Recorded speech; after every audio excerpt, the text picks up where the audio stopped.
It's time to start making key rings from all your scraps and give them to those that you love. To make your tie-shaped keyring, you're going to need the following resources. So some fabric, I use offcuts for this particular project. I've got some fusible fleece, but you could use interfacing or wadding, something just to pad this out and make it a little bit stiffer. I'm going to use a ruler and a fabric marker to draw my pattern pieces onto my fabric, but you could pin them on if you would prefer. I've got my sewing thread which coordinates with my fabric. I've got some fabric scissors, some craft scissors to cut my pattern pieces. I do have pins, but I'm going to be using my sewing clips instead. For this project I find it easier. Then I've got a D-ring, or you could just use a standard key ring so that you've got something to attach your keys onto. Obviously you'll need an iron and an ironing board. And then because I'm using fusible fleece, I've also got a scrap of fabric or an ironing cloth that I'm going to use to protect my iron when I'm attaching it. The first job is to cut your pattern piece out. Now I have a tutorial, this is free on my website. You can download the instructions, print them out so you can refer to them at home, and at the end of the instructions you will find the pattern pieces. There are 2 pattern pieces in total. One is for your main fabric. So on here it does say that you need to cut 1 from your main fabric. And then this smaller one is for your interfacing or wadding, or in my case fusible fleece. So one is slightly smaller and one is larger. So the first job is to cut out your pattern pieces. Now that the pattern pieces are cut, I'm going to lie them onto the back of my main fabric. So there's the right side. So I'm just going to draw this onto the wrong side. When patterns are bigger, I tend to pin and then cut around them. However, when it's small, it makes more sense for me to just draw around it. It's a little bit less fiddly. So remember, you're doing 1 with your main fabric and you're doing the smaller one from fusible fleece, wadding or interfacing. So for each of these designs, I'm just going to add a dot at each corner onto the back of my fabric or wadding or interfacing, whatever it is that you are using. And then I'm going to use those dot reference points to create the same shape on the back of my design. So it doesn't have to be super strong,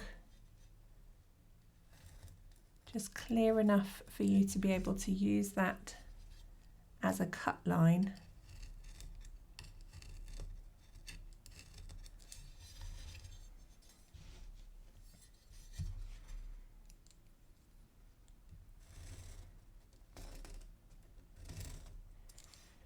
This particular fabric pen is called a friction pen.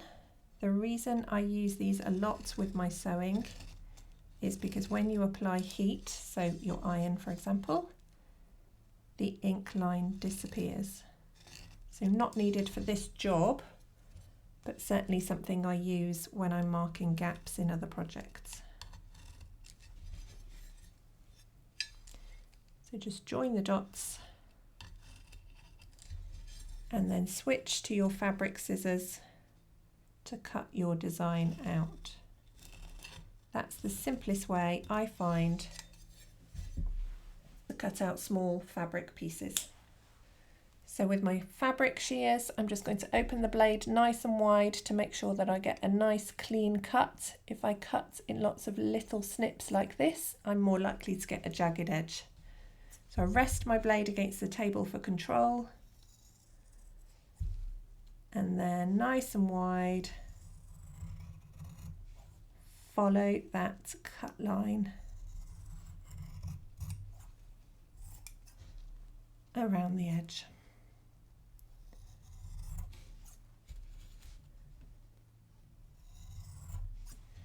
And you'll do exactly the same process for your main piece as well.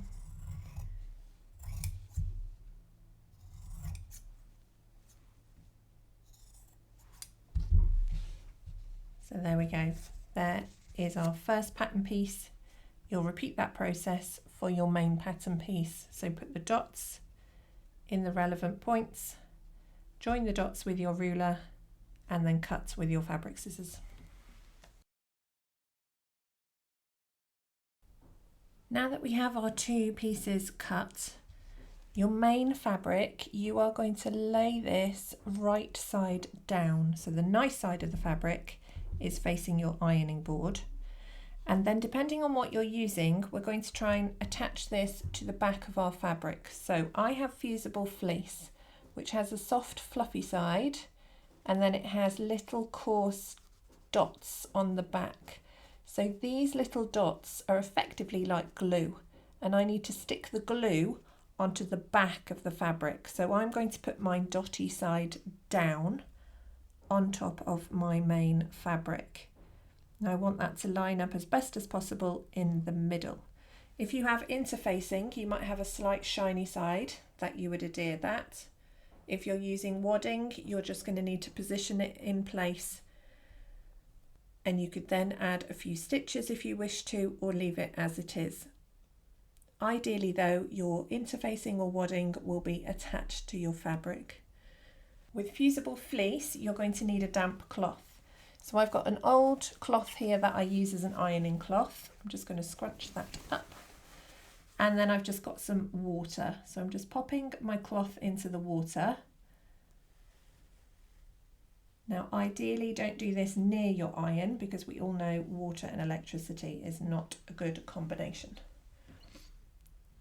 Once you feel that your cloth is wet, you're just going to pull that out of the water and give it a really good wring. So we don't want any excess water on that fabric. What we're looking for is a damp cloth rather than a wet cloth. So squeeze that water out as best you can.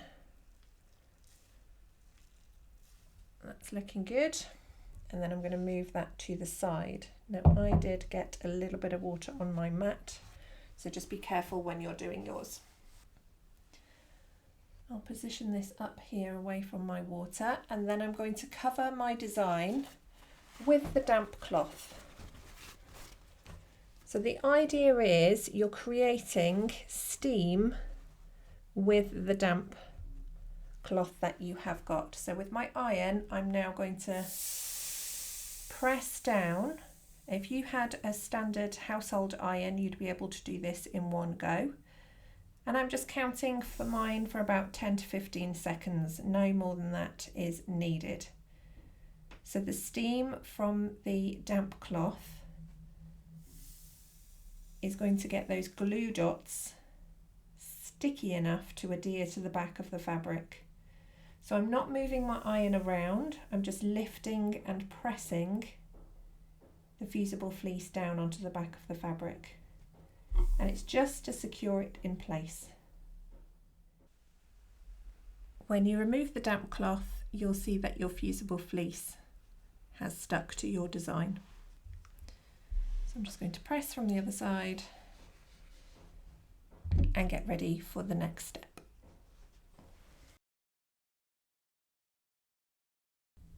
We're now going to carefully snip the fabric where the marks on the pattern piece show. So if I bring in my other pattern piece, you can see that these cut marks go up to the interfacing or fusible fleece that you have used. So you're going to do it exactly the same with your actual pattern. So I'm just going to go from that side point and snip up to the fusible fleece. No further is needed. For this next step, we're going to fold over all of these raw edges over our fusible fleece. So I'm going to start from a midpoint and fold this over my design. Now you should be folding it over by 1 centimetre, because that's what the seam allowance was on the pattern piece. And I'm just going to press it down in place. I'm then going to do my next piece so that at this point it overlaps nice and tidily. Keep your fingers away from the iron, and if you have a steam iron, make sure your steam is turned off so that you're less likely to burn yourself. Once it's cooled down, you'll then do your next piece. Finger press first so that you don't need to put your your hands anywhere near the iron. Press that down. So I'm not moving the iron about too much. I don't want things to move around. I just want to give it a firm press to help keep it in place. Turn it round so it's in a comfortable position for you to continue this process all the way round the edge. So fold it, finger press it, and then press with the iron. And you'll continue this around this section too. Once you've gone around the whole section, fold it in half and just check that those two pieces sit on top of each other nicely and nothing is overhanging too much. If it is, you're going to need to open it up and address whichever section caused you a problem. But ideally, those two sections should be symmetrical. The next job is to attach your keyring. So if you're going for just the standard keyring, you're just going to need to curl that up slightly to feed it through. Pop that in the middle. Or if you're doing your D-ring, it's a little bit less curling up to do. But thread your keyring on, and with this D-ring, if you have a trigger clasp on it, that needs to be on the outer edge. So in terms of attaching it, the trigger clasp is underneath, and then you're going to fold your design over the top as you did before when you checked that everything was okay. Tuck those seam allowances in, and then either pin or clip them together. When I've got lots of layers, I tend to prefer the sewing clips, and I'm just going to pop one on each section to keep those in place. Once I've done it, I'm just going to flip it over and check that everything is okay on the back as well. The final job is to top stitch around the edge. So I'm going to start on this top right hand side, and I'll reverse, sew, sew, sew, sew, reverse. So there's no need to go across the top unless you feel you want to. You're just reversing, sewing, sewing, sewing, sewing, reverse to secure those stitches. In terms of your seam allowance, you need to make sure you're approximately 0.5 centimetres in from the side. Your seam allowance inside is 1 centimetre, and you need to make sure you're closer to the edge when stitching to make sure that you are closing that hole and that nothing will come out in the future. Before sewing any project, I like to make sure that my tension is correct. So my machine is threaded with my pink thread, top and bobbin. And then I get a scrap of fabric and I try and replicate what it is I'm about to sew. So I'm going to fold this in half. So I've got 2 layers of fabric, but then I'm going to fold it in half again, because for this project I do have 4 layers of fabric plus the wadding. I'm just going to slide that underneath and trap my fabric. My stitch length is on a medium to long length because of the layers. I'm just going to sew some stitches to check that everything is okay. What I'm looking for is to make sure that my stitches at the front look like stitches, which they do, and the stitches at the back should also look like stitches. If you have a line with bumps on it, then you're going to need to rethread your machine, and that should solve your problem. Once you're ready, you just get your threads underneath your presser foot. Make sure there is a tail as wide as your machine, and then flick those out the back. We'll bring in the keyring. I'm going to start at this top right edge, reverse, sew, sew, sew, sew, reverse. And at each of the corners, I'm going to put my needle down to make sure that I can pivot on the spot. So let me show you in real life what I mean. So I'm starting a little way down from the keyring itself, so I've got room to reverse, and I'm fairly close to the edge when I'm stitching. To reverse, I have a reverse button here, but you may have a lever. If you have a button like me, you're going to press and hold the button to make your machine go backwards. And if you have a lever, probably over on this section on the right, you're going to push and hold down really hard that lever. That will make your stitches go backwards, and when you release it, you will go forwards again. So push and hold. And then when you're ready, start to sew. Now I'm close to this clip now, so I'm going to take this clip off. I'm keeping my finger just to the end here, but I will move it when I get nearer to the machine.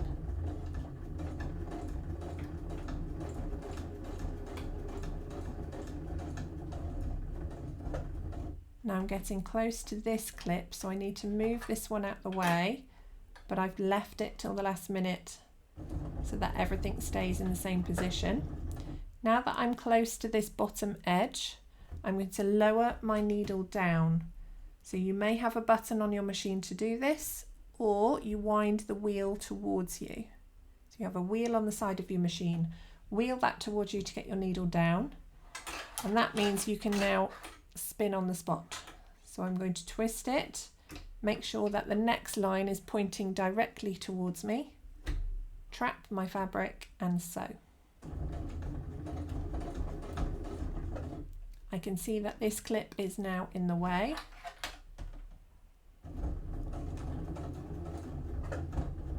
Now I'm near the edge.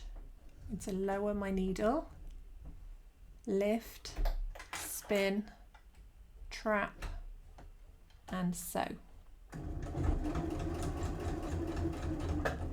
Needle down, lift, spin, trap and sew.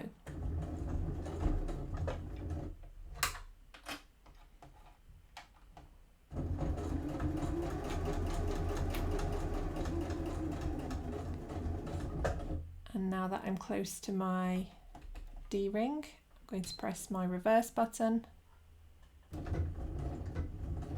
for 2 or 3 stitches backwards. Lift your project, or lift your presser foot, sorry. Pull your project out to the side and then snip all of your loose threads. So you will have 4 in total, 1 on the front and 1 on the back on either side. Give your tie-shaped keyring a final press and it is ready to use or gift to somebody. If you'd like this tutorial, like and subscribe my channel. Alternatively, you can also go to oodlesofcraft.com, click on freebies and find many of my other free patterns. I'd also love it if you tagged me in any of your makes on social media. You can find me at oodlesofcraft on Instagram, TikTok and Facebook.